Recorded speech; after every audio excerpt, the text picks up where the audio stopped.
One of the experiences I trust every homebrewer shares is the feeling of awe that comes from witnessing the conversion of wort into beer through the fermentation process. Even after 15 years, I still get giddy when I see the first signs of airlock activity, a nice fluffy krausen developing on top of my beer. The worst is when this takes too long. You all know the anxiety that comes from checking on a batch a day after pitching and seeing no action. This is why we love Imperial Yeast, who pack 200 billion cells of the purest yeast into each pitch-right pouch, which assures quick starts, healthy fermentation, and predictably great results. I strongly urge all of our listeners to check out everything Imperial Yeast has to offer and let them know that you appreciate their support of the Brewlosophy podcast while you're at it.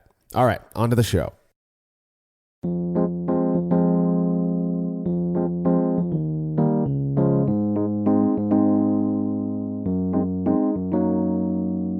Ask any brewer what the most important factor in making a quality batch of beer is, and fermentation temperature will likely top the list. Indeed, all commercially available yeasts have suggested fermentation temperature ranges, which only serves to buttress that fermenting either too cool or too warm can really have undesirable consequences, especially in certain circumstances.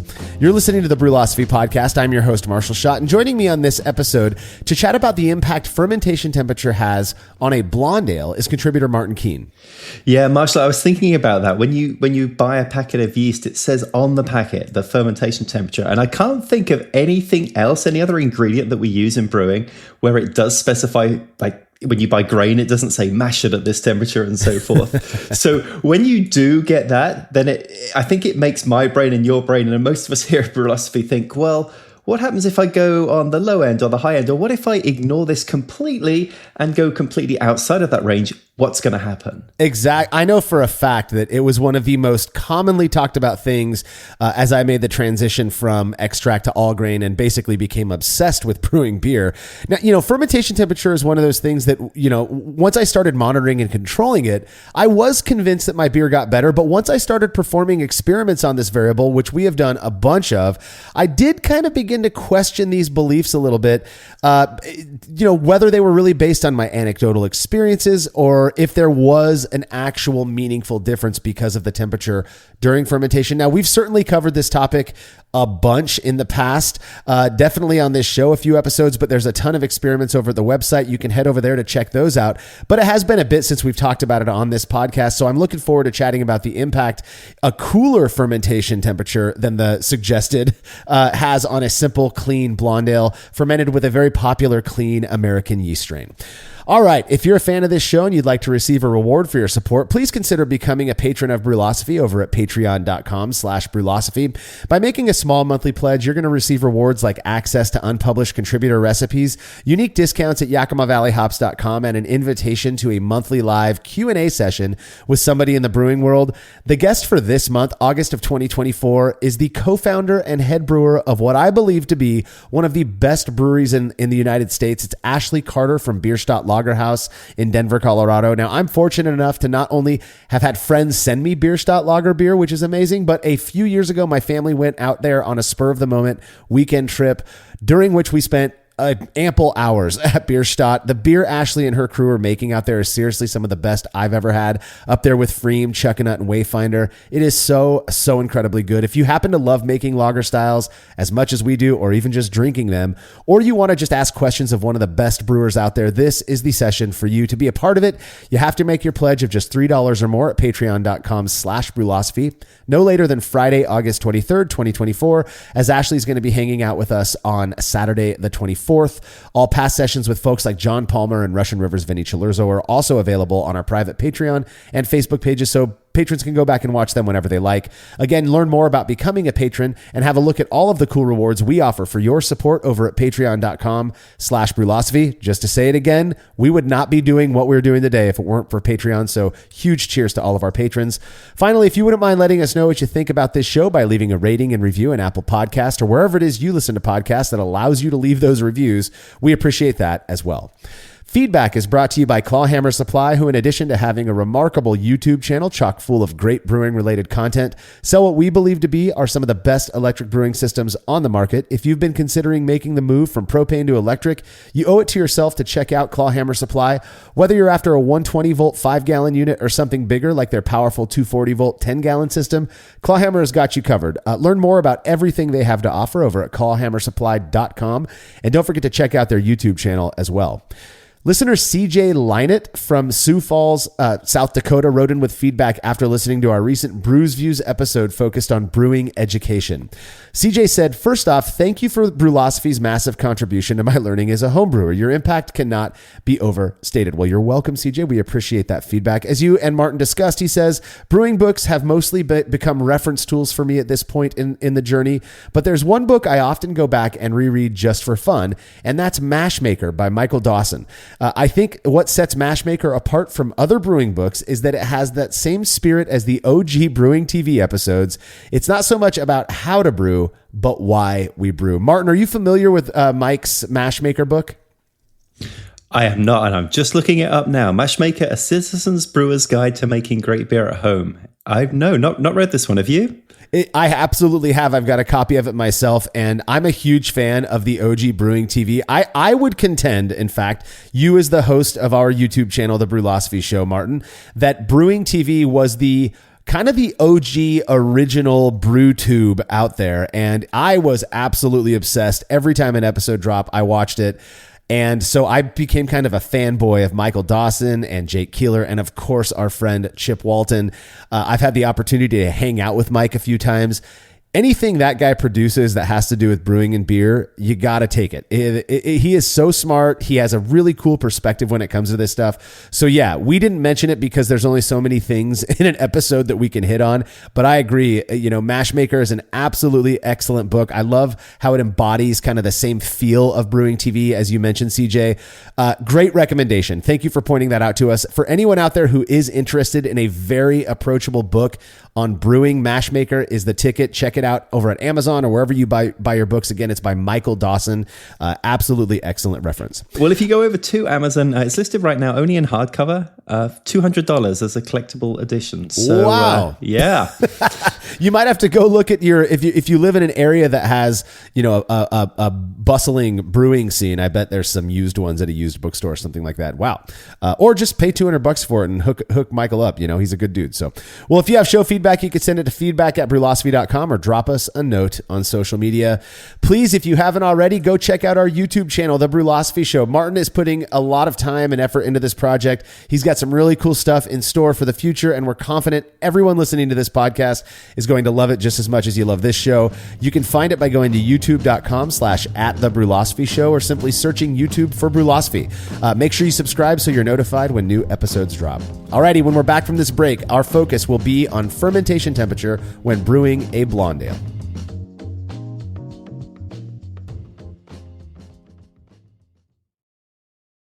After a long brew day, the last thing I want to do is waste more time chilling wort. I've tried so many different options, and ultimately I settled on the super efficient immersion chillers made by Jaded Brewing. With the King Cobra and Hydra, I'm able to chill my entire batch of wort from boiling to just a few degrees above groundwater temperature in as little as 6 minutes. If an immersion chiller is right for your brewery, then do yourself a favor and check out all of the rad options Jaded Brewing has to offer at jadedbrewing.com. And be sure to let them know Brewlosophy sent you. As every brewer knows, the best beer requires the best hops, which Yakima Valley Hops provides fresh from the source to brewers around the world, carrying everything from classics like Cascade to modern favorites like Galaxy and Mosaic, as well as other ingredients and gear. Yakima Valley Hops has it all. And don't forget to check out their new podcast, The Late Edition, where the YVH crew goes into depth on our favorite plant with industry experts. Head over to YakimaValleyHops.com now to see all they have to offer and subscribe to The Late Edition wherever it is you listen to podcasts.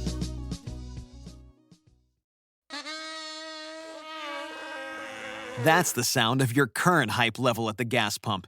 But brace yourself for something fuel-nominal, because Unleaded 88 is about to take the hype to a whole new level.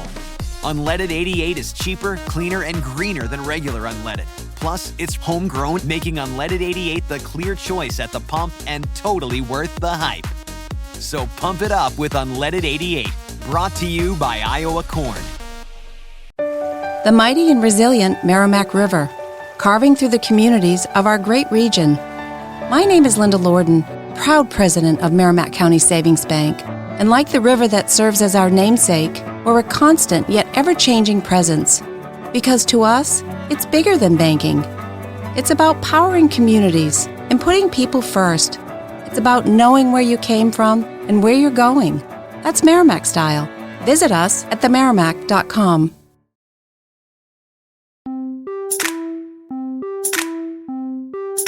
I bought my first homebrew starter kit in the spring of 2003 while living in Bellingham, Washington, where the temperatures, at least at the time, back then, never really got too warm.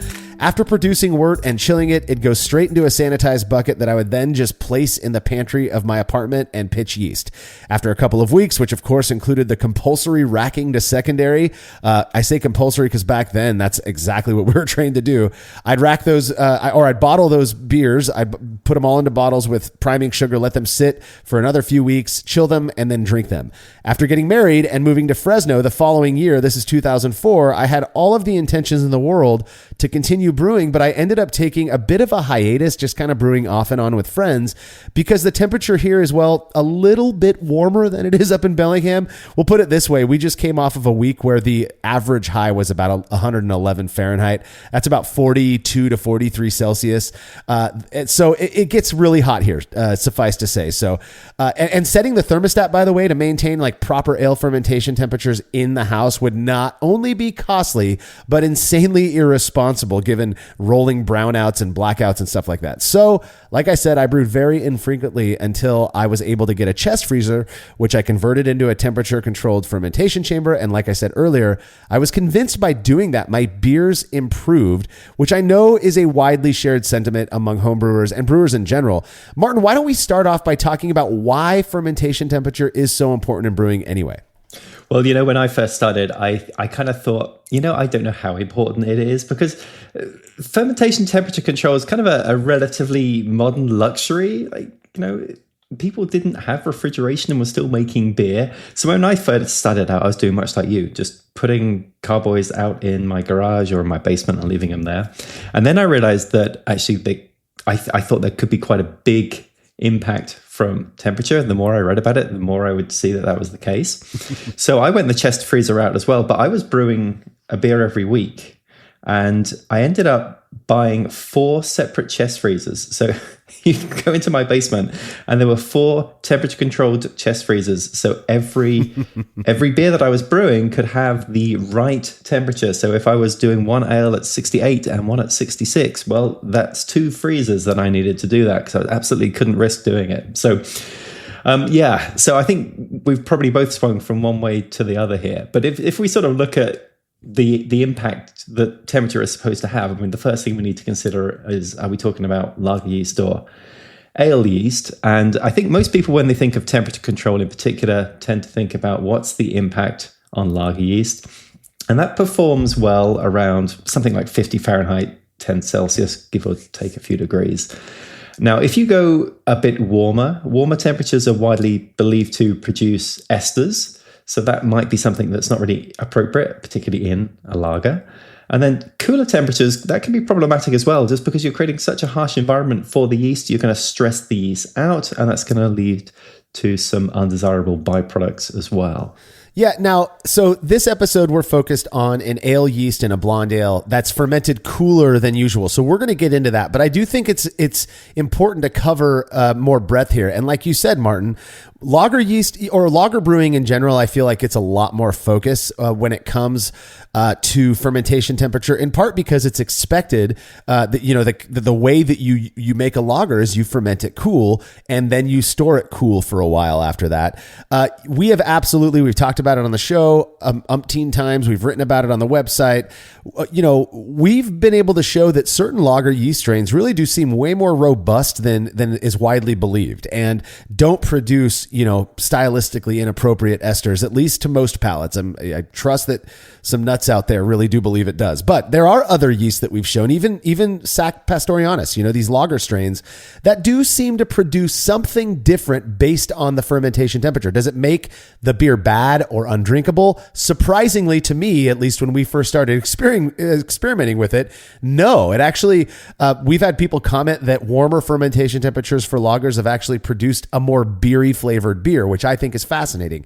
Obviously, we're just doing basic sensory analysis. We are not a lab. We are also not microbiologists. So anything that we talk about on this episode is based on homebrew learning, right? We homebrew our beer and we homebrew our knowledge about that beer. And so we don't want to send anybody the wrong message or try to make ourselves sound smarter than we really are. So you've got Sac Pastorianus, which is your traditional lager strain, bottom fermenting as people used to refer to it more often. Like you said, Martin, it ferments really well, right around 50F, 10C, give or take a couple. And by ferments well, we just mean that the yeast perform at that temperature without producing undesirable characteristics in the beer. Saccharomyces cerevisiae, ale yeast, also brewers referred to as brewer's yeast, but used to make bread and such, is the yeast that is commonly used to ferment what we call top fermenting beers or top fermented beers, which are ales. And these have a different temperature range. That's right. So it's kind of fortunate that ale yeast typically seems to work quite well around room temperature. So somewhere around 68 Fahrenheit, 20 Celsius is most optimal for most ale yeasts. Now, if you go a good deal cooler than that, well, then that's associated with cleaner fermentations. So you might think a sort of a good way to get kind of the cleaner lager-like quality from your beer is actually to just ferment ale yeast a bit cooler. Warmer temperatures can lead to more ester production. So that might be fruity notes of apple, pear, clove, or something like that.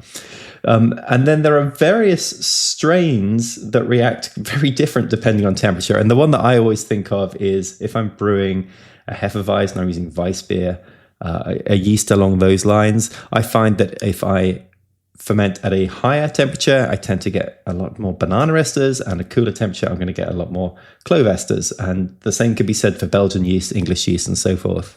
Yeah, if I'm not mistaken, the last time we talked about fermentation temperature on this show, it was with a Weissbier, and so that was the focus. And obviously, we're gonna kind of leave some of that talk there. But I do think it's fascinating that in the family of Sac cerevisiae are these multiple strains, and there's a ton out there that we have not cultured and put into packages because people just don't seem to like the characteristic those Sac cerevisiae strains produce.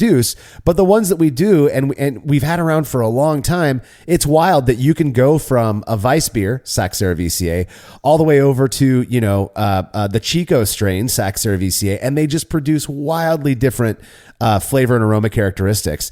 Like you said, it's been my understanding, and I believe our experimentation has kind of fleshed this out a little bit, that in general, the warmer you ferment, the more esters you're going to push out. The cooler you ferment, the more likely it is that you might coax out some spicy phenols, right? And to the point of it kind of being white peppery with some, or maybe all the way to being, like you said earlier, clovey. And that's something that's yeast dependent as well. But I've heard this even with cleaner American style yeast strains. One common, I think it's interesting, a common assessment that I've heard from people is that when they're using the popular, for example, Safale US05, which purportedly is was sourced from Sierra Nevada, the Chico strain, that fermenting that lower than about 65 degrees Fahrenheit or about 18 C will kind of push out this peachy characteristic, which I think is fascinating. I haven't personally experienced that myself. What about you? Is that something that you've heard or experienced, Martin? No, I saw the same thing, and no, I've not really had peachy qualities in my beer. But you mentioning Sierra Nevada and the Chico strain there. Something else I didn't know about that strain is why it was called Chico. I mean, you mention it all the time. It's also known as a Chico strain. Chico's a place. I didn't realize this. You didn't know that it's the city that Sierra Nevada's in? Well, one of the cities that Sierra Nevada's in, because they're in Right. North Carolina as well. But yeah, absolutely. Yeah. Apparently, it's a place in California. We could start calling it the Mills River strain if you want to, because you're out in North Carolina and I'm over here in California, so it could become a war. No, it's Chico because that's where Sierra Nevada's original brewery is at, and that's why they call it that. So the cool thing is that the Chico strain, and this is as sort of an aside here, is produced by pretty much every brewing yeast lab out there. They have their own version of it. But what was explained to me by our friends at Imperial Yeast was, Y Yeast might have their version of it. White Labs has theirs. Imperial has theirs. Omega has theirs. Safil has theirs.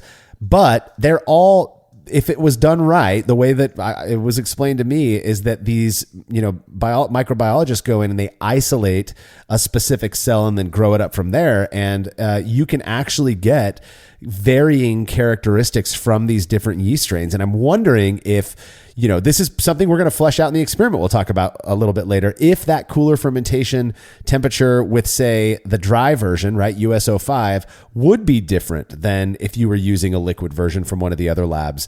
I know I've done a side-by-side years ago. I don't think we've talked about it on this show of, I believe it was Y Yeast versus White Labs. They're different Chico strains. And if I remember correctly, people could tell it apart. So that's something to keep in mind. You might want to, if you're not happy with the beers that you're making using this, notably clean American yeast strain, it might be that you just need to try a different lab's yeast. And I've been beyond happy with AO7 Flagship, which is the yeast that we're going to be focusing on in this episode. Now, some factors to consider when it comes to fermentation in general, and it has to do with temperature, is that fermentation is an exothermic reaction, which just means that it produces heat when it is happening. In the case of brewing, assuming that the surrounding temperature is stable, so let's say you've got a chamber, a chest freezer chamber that you keep set to, say, 65 degrees Fahrenheit, then that just means that the fermentation of, say, a standard strength beer, 1045 to 1055 OG, is going to lead to an increase in the temperature of that beer of around 7 degrees Fahrenheit, give or take a few, which is pretty notable. I mean, if you're fermenting at 68 degrees Fahrenheit, that's your goal. That means that beer has the potential of getting up to, again, if you're not controlling that temperature very well, up to 74, 75 degrees Fahrenheit. Does that play a role? Does that make a difference? I think this is a big part of the reason a lot of people will take that temperature probe and secure it to the side of the fermentation vessel. That way, your compressor kicks on and it cools down your chamber when that beer temperature passes the threshold that you're looking for, and not the ambient air temperature. Yeah, that's pretty wild. I didn't realize it was as much as 7 Fahrenheit or 4 Celsius. When I was setting my temperature controllers, I was just dangling the temperature controller needle in the chest freezer and just getting the ambient temperature. So of course the other thing to consider is if you're not using fermentation control and you're just thinking, I'll just put it in my basement because my basement's about room temperature.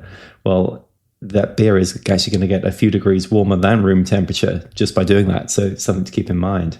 Absolutely. And another thing to consider is if the higher the OG, the more active that yeast is going to be, and ostensibly the more heat it's going to produce. I made a double IPA. This must have been, 9 or 10 years ago at this point. Made this double IPA. It was about 1070, OG, give or take a few. And it was before I had, this must have been 12 years ago or so, because I hadn't had my chamber yet, or it was broken. And I put it in a closet thinking, it's a double IPA. The hops are going to hide any fermentation, byproducts. It was wintertime. Our house was staying around 66 degrees Fahrenheit. I figured it'd be good to go. Well, that little LCD indicator on the side showed that it was at 78 degrees Fahrenheit the day after I pitched the yeast. Mind you, it was at like 66, 67 inside the closet where this, bucket was placed. So you got to keep these things in mind. If fermentation temperature, if you're gonna believe like we do that fermentation temperature matters, particularly during the earlier parts of fermentation, then you've got to put some effort into making sure that you are controlling that fermentation temperature so that it doesn't get past these recommended thresholds where it's been, I guess, sort of shown that certain off flavors can be produced. So we've already talked about the Chico strain, not Chico, California, which I now know where that is, and let's talk a little bit about that yeast, because it's really known as a clean American yeast. I've heard it called kind of the quintessential American ale yeast because it is noted for its very clean fermentation character, with the idea being that that's kind of taking that out of the picture and we can focus much more on the malt and the hops to take center stage, which I think is why Sierra Nevada put it to use in their IPAs and so forth. Now, it's said that warmer than recommended temperature, so if we go over 70 Fahrenheit or 21C, that can lead to a bit thinner of a body or fusel alcohols and just kind of reduced flavor overall. So you don't want to go too hot with that. Is that something you've experienced, Marshall, going too warm with Chico? So I'm I guess annoyingly equivocal. So I've definitely made beers using the various types of Chico yeast out there, from White Labs 001 to Imperial Yeast A07, where one of the things that went wrong was that the fermentation temperature just got a little bit out of control, and I wasn't paying close enough attention to it. And I kind of felt like those beers were a little less flavorful, maybe thinner in the body. And if you get a little too hot, I've done this on purpose as just a test with like a 1 gallon batch.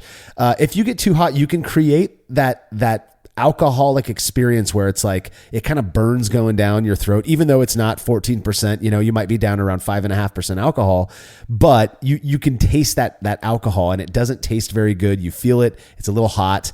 That's that fusel alcohol thing. And from my reading, that is something that's associated with warmer than recommended fermentation temperatures. I have to imagine most homebrewers have fermented beers using a yeast like this a little too warm.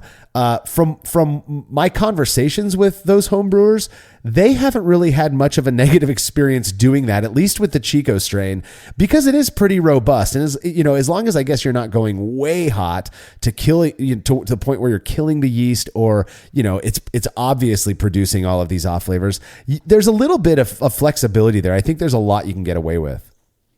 Yeah, absolutely. So that's if you go too warm. If you go too cool, so under 65 Fahrenheit, 18C, we've already talked about kind of the peachy notes you might get from that.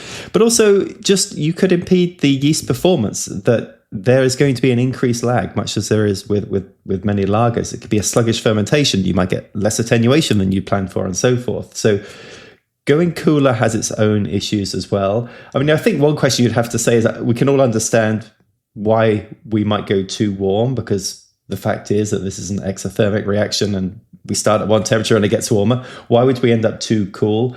Well, if you don't have the ability to keep your fermenter warm during the cold months and you're using a garage or something in the winter, that could be a problem. The other problem I had was when I only had one chest freezer, I had 2 beers on the go. I had a lager and an ale, and I had to decide. I had to pick a temperature because I only had space. I only had one fermentation chamber. Yeah. And I decided that I thought that the temperature for the lager yeast would be more important than the ale yeast. So I ended up fermenting a bit too cool for the ale. So that could be another reason that happens. Such bias. I feel like lager, just in general, that brewers view lagers way differently than they do ales, and like almost as being this more like elite style of beer. Totally. So like, oh, that one is more important. We got to focus more on that. I'm kind of having a shift in my perspective on that, given all the experiments we've done. But yes, I agree with you. Really, the only when I ask around and, how in the world do you accidentally ferment a beer too cold? And usually it's from people who live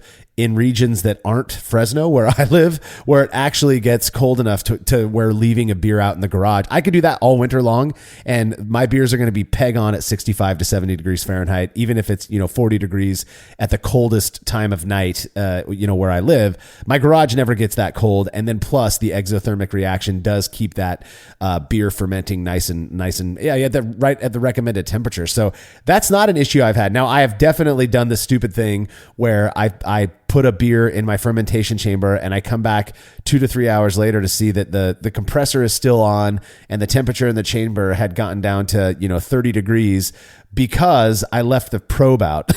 So accidentally speaking, I've definitely done that a few times, and the beer does get a little bit cooler, but again, it's pretty dense. It takes a while for that whole batch to cool down. So I've never intentionally fermented an ale cooler than I'd say 62 degrees Fahrenheit or so, because it's not recommended, and I don't really see a reason for doing that, but it is something that people in certain regions might be considering, more than people who live in places like I do.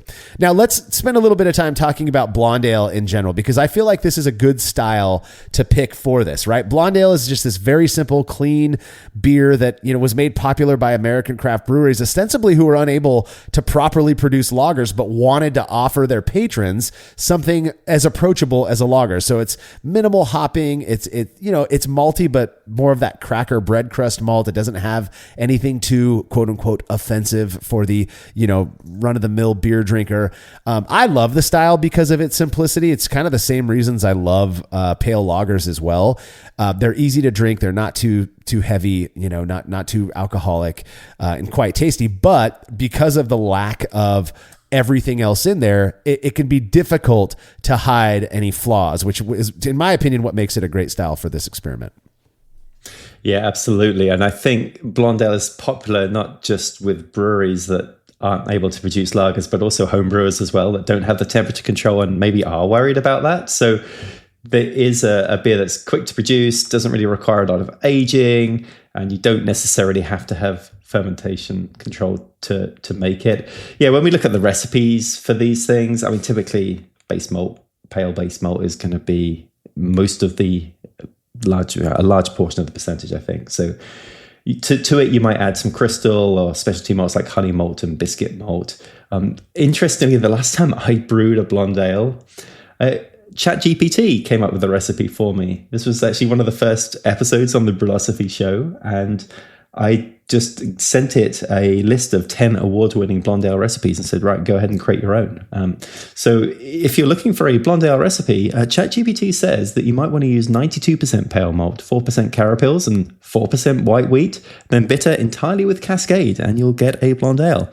I did brew that beer, actually, and it was okay. Very middle of the road, a bit boring, but I think it counted as a blonde ale. Look, if you make a blonde ale that isn't borderline boring, I think you're doing something wrong. It may not even be a blonde ale. I feel like that's what this style kind of embodies, is just simple. And, boring has a negative connotation, but sometimes it's okay to be a little bit boring. So, again, not too hoppy, not too bitter, very little to hide flaws behind. Now, I've always had a penchant for clean pale lager. And while I'm perfectly comfortable fermenting lagers at ale temperatures these days, many years ago, I was entirely convinced that doing so would be disastrous. So instead, I made a ton of blonde ale and Kolsch, of course, but using various grain bills and hop varieties. One thing I always made sure to do, though, was ferment with a clean yeast, typically the Chico strain, at right around 66 degrees Fahrenheit, 19C, which my repurposed chest freezer was more than capable of doing. Now, honestly, considering where I live, my focus when it comes to fermentation temperature has always been on keeping it from getting too warm. However, I know of many folks who live in areas where the winters create the opposite problem. They have to work to keep their beer from getting too cold. Well, curious what impact fermenting a blonde ale at a cooler than recommended fermentation temperature with the Chico strain has. We put it to the test. We're going to be getting into those results right after this break.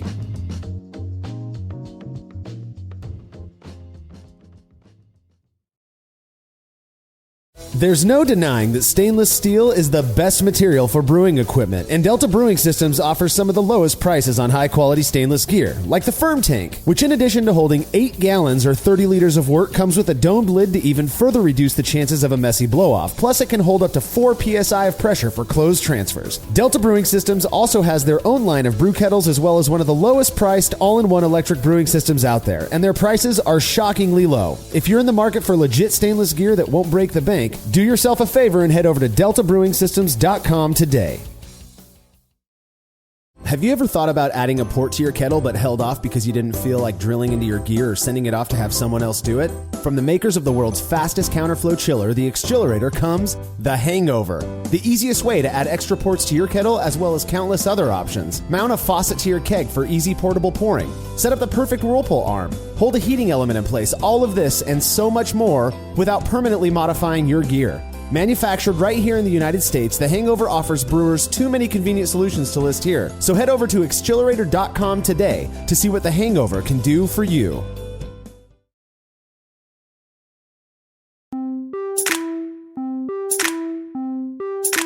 Past Brewlosophy contributor Matt Del Fiacco lives in the Chicago area where the winters are, at least from my perspective, unbearably cold. Like many homebrewers, Matt's brewing was largely kept in his garage, and while he had a temperature-controlled chamber, his heat source had to work overtime during the coldest months to maintain his desired ale fermentation temperatures. In fact, like Steve Thanos, who lives in the similar area around Chicago, they go through months where they'll have to put a pause on their brewing because it's just too cold. Now, while we had done plenty of experiments looking at the impact fermenting at warmer than recommended temperatures has on various types of beer, Matt began to wonder how a popular clean American yeast, Imperial Yeast AO7 flagship, would respond to cooler temperatures, and designed a really interesting experiment to see for himself. Yeah, and that sounds awful not being able to brew in the winter because it's just too cold. But I'm kind of jealous of that cold groundwater, how quickly they could chill stuff. Because right now here in North Carolina, you can't chill anything with the groundwater. No, same here. Yeah, it's like the groundwater's like 78 degrees. Exactly. So looking at Matt's. His process here. So he brewed 2 5-gallon batches of blonde ale, and the recipe was 90% Marisotto, 10% Vienna malt. Right on, Matt. I love the fact you're using Marisotto, my favorite grain. There it is. One of my favorites. Yeah, absolutely. Love it. So there was actually the Chico strain we're using here was Imperial Yeast flagship, so that's AO7. He just had 1 packet of that. So a couple of days ahead of brew day, Matt made a single large starter of AO7 and then was going to split that between the 2 batches. So that happened first. Then when we get to actually the brew day, he mashed both batches at a pretty standard 152 Fahrenheit, 67 Celsius for 60 minutes. Then when the mash rests were complete, he took the grains out and the worts were boiled for 60 minutes. Then he used a hop that I wasn't familiar with called Pecco throughout. So just a single hop throughout, which is kind of how I do most of my blonde ales as well. I'll just pick a hop and go with it. Yeah. So in this case, he used 7 grams of Pecco at 30 minutes, 11 grams at 15 minutes, and 25 grams at 5 minutes. And that was the boil hops, and then he did also add 25 grams as well, a dry hop a little bit after that. So pretty solid recipe there. IBU count of around 30 for that, and an OG of 1050. So that sounds like a pretty solid blonde ale, I think. Yeah, the best blonde ale that I've ever made was a single hop Cascade blonde ale that is very, very simple, less hopping than this. Now I'm unfamiliar. I know what Pecco is, but I don't believe I've ever used it. And if I've had beers that were made with it, I have no idea because it wasn't advertised. But from my understanding, it was, at least at the time, which I believe this was done 5 or 6 years ago, kind of an up and coming hop that there was some hope that maybe people would pick up. But I haven't really heard much about it these days. So anyways, he used this kind of modern, newer hop at the time for this blonde ale at I'd call that a moderate hopping rate, not too crazy, but also he's not restraining himself too much. Like you said, 1050 OG, which is spot on. I love that. That to me is one of the best starting points for an OG. He took the filled fermenters, once this wort was chilled and racked to these fermenters, put them in separate fermentation chambers. And this is where the variable comes in. One of those chambers was controlled to 68 degrees Fahrenheit, that's 20 C, and the other one was set to 50 degrees Fahrenheit or 10 degrees Celsius. That is your standard lager temperature rate. Now, I don't know about you, Martin, but when I used to peruse the forums and all of that more than I'm capable of doing nowadays, a lot of talk about using ale yeast at that cool of a temperature was that it just wouldn't happen. It wouldn't work. It won't perform. And I remember thinking, well, what is so different about Cerevisiae than Pastorianus, right? These ale yeasts, these top fermenting ale yeasts versus these bottom fermenting lager strains, they have to be different. They have different names. I get that. But man, a 10 degree or 18 degree Fahrenheit difference here, 10 degrees C, will it really make it render it impossible for that yeast to do its work?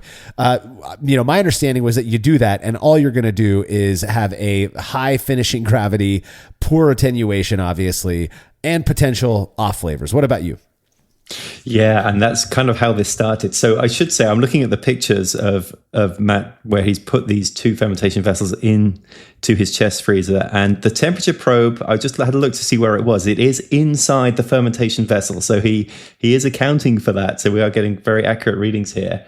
And what he observed was that the warm fermentation batch showed signs of activity within a couple of hours, but the cool fermented batch took quite a few hours longer before anything happened. So there was kind of the first sign that, maybe that conventional wisdom, Marshall, that you've been hearing about actually holds true, that nothing was going to happen. And after 7 days, Matt took some hydrometer readings, and there was a pretty notable difference in the gravity. So the warm fermentation batch after 7 days was at 1010, and the cool fermentation batch was at 1016. That's quite a big difference for two beers that are otherwise identical. Without a doubt. And let's talk about lag. Why is that such a big deal? I mean, Matt did the right thing by making a starter. I feel like he gave that cool fermented batch a chance, a fighting chance, by making sure to pitch viable yeast. And 2 days out, who knows about how the vitality of that starter, but that was fresh, good, ready to go yeast. And it still took, 12 plus hours for it to show signs of fermentation. I could see myself thinking, wait a second, this 68 degree Fahrenheit batch over here started bubbling after 4 hours. What in the world's going to happen to this cool one? Maybe those claims are true, but like you said, he came back the following day. There was activity, but it was slower. So what can happen in that lag time? What is it that brewers are afraid of? One of the big ones is that, nobody is perfectly sanitary. And so it's possible that some other microbe made its way into the wort. And one of the things brewers will talk about is the yeast outperforming any other microbes and rendering them unable to do what they would normally want to do, right? Spoil that batch of beer. And so that is why you want to keep your lag as low as possible, as reduced as possible. Well, pitching into this cool wort increased that lag time by an order of 2 to 3 times, which I think is pretty crazy. So there was, if something bad was going to happen, it had more time for it to happen. Ultimately, I will come out and say right now that didn't seem to happen in this case, but there was sure signs expected. I'll say that the cool fermented batch not only took longer to start fermenting, but it also took longer to fully attenuate out anyways. I mean, you look at 7 days later, I bet that warm fermented batch, Martin, was probably done in about 3 or 4 days. But Matt, I think made the right choice and took that first hydrometer measurement after 7 full days of fermentation, and that cool fermented batch was still 6 specific gravity points higher than the warm one. Pretty interesting first observation. Yeah, absolutely. Now he left it for another 8 days and then took another set of hydrometer readings, and we call this the final gravity because at this point there wasn't any activity apparent in either one of the fermenters. The warm fermentation batch still at 1010, so it didn't move. Yep, it was done. It was done, as you say, probably days ago, maybe 4 days in. The cool fermentation batch was at 1012, so it hadn't attenuated down quite as much, but we're now at just 2 specific gravity points difference. Well, and people ask, why didn't you wait till it got down to 1010? It probably wouldn't have, maybe it would have, but how long do when do you cut it off? If I were to take that after 2 full weeks of fermentation, if I were to take a hydrometer measurement at 1012, I would have just assumed that it was done, Now, again, Matt is not bottle conditioning these. I think making sure to fully ferment first is much more of a priority for people who are going to naturally condition their beer because bottle bombs suck. He was kegging these beers, and that's exactly what he did. He cold crashed the beers, transferred them to CO2 purge kegs, and then placed them in his keezer where they were allowed to condition on gas for a full week before they were carbonated and ready for evaluation. Now, we're looking at these. I imagine you're looking at the photo of the finished beers right now, Martin. I am. And to me, they look exactly the same. If that cool fermented batch wasn't fully fermented out, I would have expected it to be a little bit more hazy or to look at least a little different, but they look identical, nice golden color, mostly clear with a nice sticky white cap of foam on top of them. Yeah, they look the same to me. They look really appealing. Yeah, super white foam on top and then that lovely golden color. Yeah, a little bit of cloudiness, but that's the same in both. I don't think these beers were fined, but they look good to go to me. Yeah, we call that tiny little bit of cloudy. What we used to call it is homebrew haze, because it wasn't like murky. That became popular after after the fact. But that little bit of homebrew clarity is it's fine if a little bit of haze in there. Probably just some polyphenols or something like that. But regardless, they are mostly clear, and I think they're beautiful. I would drink either one of those glasses, assuming they tasted the same. But that's what we're here to determine. So Matt, before he went and served these beers to participants, he attempted 5 semi-blind triangle tests himself. And out of those 5 tests, he correctly identified the unique sample, or we should say just guessed the unique sample, just 2 times. He perceived both of these beers as having a pleasant bready malt flavor with a tea-like herbal hop quality and just a hint of hoppy spiciness like you might get from a Satz hop, something like that. But to his palate, these beers were identical. He did not perceive a difference, which, as a first line of data is kind of interesting. You fermented this one beer at 50 degrees Fahrenheit, the other one at 68 degrees Fahrenheit. That's 10 to 20 C. And yet they seem, at least to the brewer, they tasted more or less identical. Pretty fascinating, if you ask me. Well, I enjoyed how Matt said that he was actually feeling confident he would be able to distinguish the beers because, yes, he knew the variable. That's why it's semi-blind. But also he said because he was able to tell them apart when tasting the hydrometer samples, which is something I never do. Are you like swinging from the hydrometer samples, Marshall? I can't say I've really done that very often. Without a doubt, I drink half of every hydrometer sample that I take. But here's the thing that we've talked about this before. When you do that beer is not a good representation of what the finished carbonated beer is going to taste like. That's something I learned very, very early on, is that once it's carbonated and some of those particulates have dropped out, it really does come into its own. It doesn't taste the same as the hydrometer sample. But I do like to sip it anyways, kind of get an idea of where things are headed. So we move on then to the actual experiment. So in this case, we had a total of 20 people participating in the experiment. Each participant was served 1 sample of the beer fermented at ale temperature, and then 2 samples of the beer fermented at lager temperature in the different colored opaque cups. You've seen those different cups. If you've watched the Brewlosophy show, we put a fake version of those up on every episode. And then the participants were asked to identify the unique sample. So 20 participants, that means we needed 11 tasters to have to identify the unique sample in order to say we could reach statistical significance. The total number of tasters we got was 11. So yeah, that comes through as significant. And the way these types of statistics work is 11 is just as good as 12, 13, 14, or 15. It's a threshold by which we can say more than enough people were able to distinguish these beers that it just makes sense that it wasn't due to random chance. It makes more sense that it was due to a real meaningful, perceptible difference between these beers. And I think that's fascinating. Now, we don't usually ask people what is it that you perceived different about these beers? And so we can't determine for sure if it was because, for example, of a peachy note in the cool fermented beer or, fusel alcohols in the warm fermented beer. We don't know that for sure, but Matt did do some post-survey conversations on that.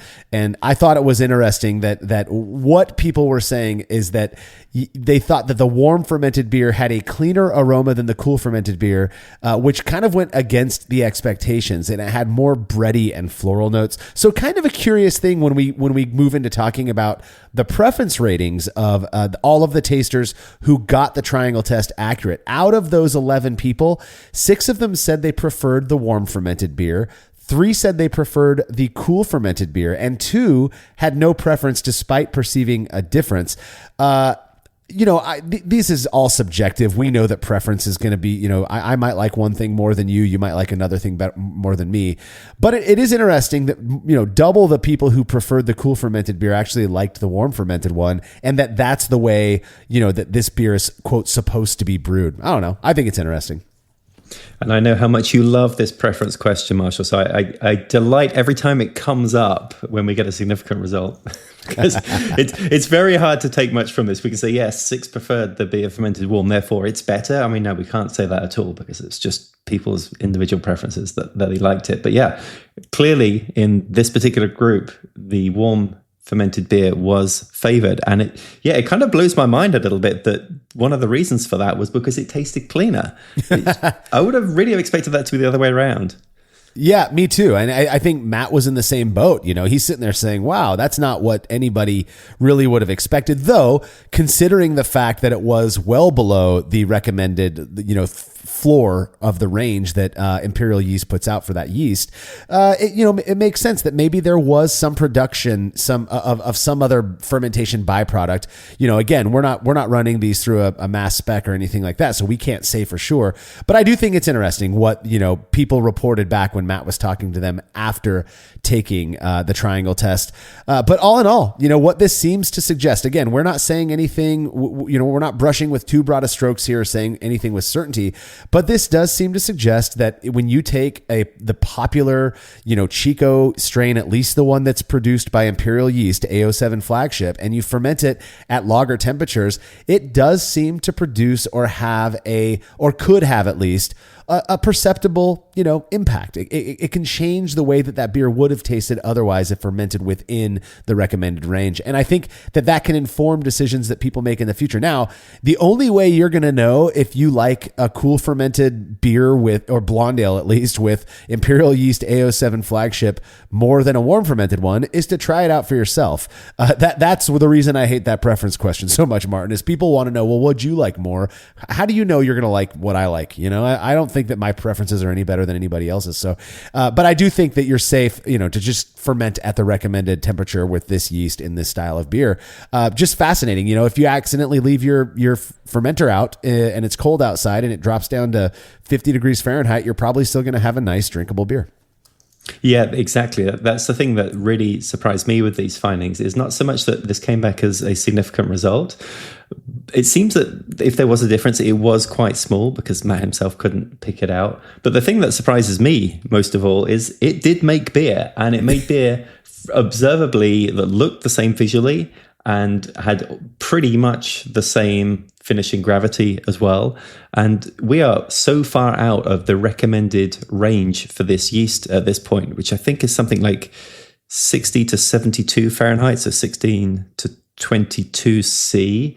So we are 10 degrees below that. And still, we ended up with a beer that was very similar to the what we're calling warm fermented, which is really just actually the correctly temperature fermented based upon what flagship the flagship recommendations are. Yeah, they would be so similar. Yeah, I'm with you on that. Now, we do have some reader comments, and I think we're going to touch on some stuff. In responding to these comments, we'll touch on some stuff we've already hit on a little bit earlier in the show. But this first one comes from Scott, and I like what he asks because it kind of makes sense to me if I kind of, put myself back in the early mindset where I was when I first started brewing. Scott says, maybe I'm missing something, but how can you ferment wort at 50 degrees Fahrenheit when the recommended temp range only goes down to 60 degrees Fahrenheit? Ideally, the yeast would drop out before fermentation was finished. So my thoughts on this, Martin, are more I would say the dependency that we have on recommendations that are given by, yeast manufacturers. These are living organisms that, when you see that temp range, it's recommended based on performance overall in general. But that just because the lower end of that range says 60 degrees Fahrenheit does not mean that those yeast aren't still going to do what they need to do to survive, at lower temperatures. It's not a hard and fast, they're going to die and fall out of solution. I'd reckon that you could probably go even a little bit cooler. In the same way, you can ferment with yeast all the way up until like 5 degrees to their death zone, and they'll still work. That's what living things do. So that's kind of my response to Scott. But what are your thoughts, Martin? Yeah, nobody told the yeast that they should stop working at 60 degrees, right? Exactly. They don't know what's on the packet. So yeah, I think we would have to go quite a bit lower for them just to drop out and not do anything. It could be that other strains may not do so well at lower temperatures, more flocculent strains, maybe some English strains might not perform as well at that rate. But well, I mean, we've seen here from this that clearly they were able to stay around and do their business and drop out pretty much at the same time, even if it meant they took a bit longer to ferment all of those fermentable sugars. Yeah. So Caleb says, I'd suspect that the cold fermented beer would have a higher amount of diacetyl if a diacetyl rest was not performed, as it is often when fermenting at lager yeast temps. Did you do a diacetyl rest? Matt did not do a diacetyl rest with the cold fermented batch. So that's not happening. But I think it's an interesting thing to ponder here is Caleb says, if you didn't do a diacetyl rest, this may have led to a difference in the perception of taste between the two beers. I think Caleb makes a really good point with this. It could have been. Now, nobody commented in those conversations afterwards. I asked Matt, prior, did they say anything about diacetyl? Did they say anything about phenols? Was there anything like that? He said, no, it's just the warm fermented one got, described as tasting a little bit cleaner than the other one. And that's it. Matt obviously didn't detect either of those off flavors in the beer, but what if that just like me, he's just not as sensitive to that buttery diacetyl thing as other people might be. Maybe that is what those 11 people who got it right perceived. Who knows, right? Right. If we're going to start treating this yeast like a lager yeast, then we maybe want to take some steps that you would take with a lager yeast, which is a diacetyl rest. And yeah, that absolutely could be one of the reasons for that difference. And it would be curious to try this experiment again, but include that diacetyl rest and then see if the participants could tell these two beers apart. Yeah, that is a good idea. So, but then it's dual variable, right? Because what's a diacetyl rest for a 68 degree Fahrenheit fermented beer? That's 68 degrees Fahrenheit. You just skip it. So it would be like cold fermentation with a diacetyl rest on a, blonde ale. I'd be fascinated to see if that brought that delta closer together so that people maybe wouldn't taste a difference. Diacetyl, just to point out, I've actually, had the flavor standards, a diacetyl flavor standard. This experiment's up on the website as well, where I dosed some simple German Pilsner with diacetyl, and I could not distinguish those beers. Meanwhile, out of the other, I think 10 or 11 people I served the beer to, I think the majority were able to tell them apart, and my palate did not pick up the buttery characteristic that they were saying they did. The threshold for me, right, my sensitivity is just a little bit lower, it seems, than other people when it comes to that off flavor. And I'm not complaining about that because I would not like that in my beer. But I do wonder, maybe that sensitivity of mine, or that lack thereof, is shared by some of the people who weren't able to tell these beers apart in this experiment. Just a lot of factors at play here, and I think ultimately really interesting findings. Well, that is all the time that we've got for this episode. Do you have any final comments, Martin? It's so fun to try these experiments because I think we've all, as homebrewers, have seen the impact that temperature can have on fermentation, particularly with other yeast strains other than Chico. So it's really interesting to try this out. I think almost all of the experiments do tend to be what happens if we go too warm. So it's really interesting to see what happens if we go too cold, and that this came back as a significant result. Absolutely. I feel like there's an element of, brewing, particularly when it comes to the type of experimentation we do, where we focus on kind of the popularly discussed stuff, but fermenting too cool is not one of those things. So I'm glad Matt did this experiment, and I do think the results were somewhat telling, at the very least, very interesting. All right, don't forget to subscribe to the Brew Lab podcast, where Brewlosophy's Kate Jobe takes you into the lab with brewing scientists to discuss the fascinating research they're doing on our favorite beverage. And as always, you can read more about the experiment we discussed by clicking the link to the article on brewlosophy.com in the description of this episode. The Brewlosophy podcast is made possible by the generous support of our sponsors, as well as all of our rad listeners. We seriously could not do this without you. Cheers to everyone who has subscribed and left a review of our show. It makes a huge difference. If you haven't yet, please consider doing so. Head over to brewlosophy.com/support to view a list of ways you can easily help us to continue producing this podcast. If you want a reward for your support, visit patreon.com/brewlosophy. Thanks again for listening. We'll be back next week with another episode of the Brewlosophy podcast. Until then, think beer. Start off the morning with some hot tea, lemon and honey, cause it suits my bro.